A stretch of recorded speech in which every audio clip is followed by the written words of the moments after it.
चुनरी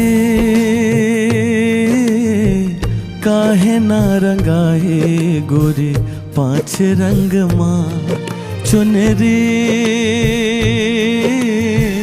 काहे ना रंगाए गोरी पांच रंग माँ। पांच रंग माँ चुनरी पांच रंग माँ।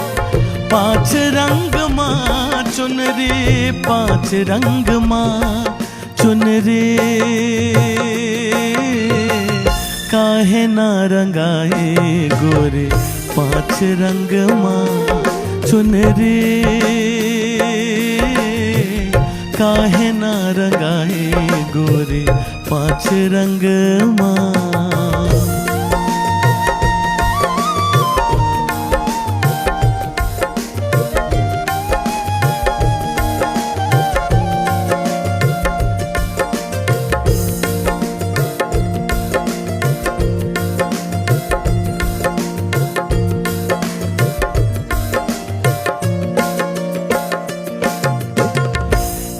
चुनरी तो है सदगुरु दीन्हा पहिर ओढ़ कर मैली कीन्हा।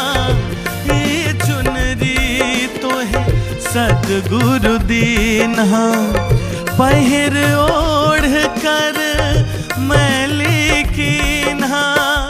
पहिर ओढ़ कर मैली कीन्हा। जैबो ना पहिर गोरी पिया संग माँ। चुनरी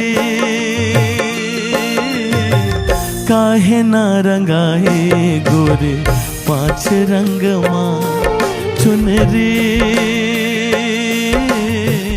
काहे ना रंगाए गोरी पांच रंग माँ।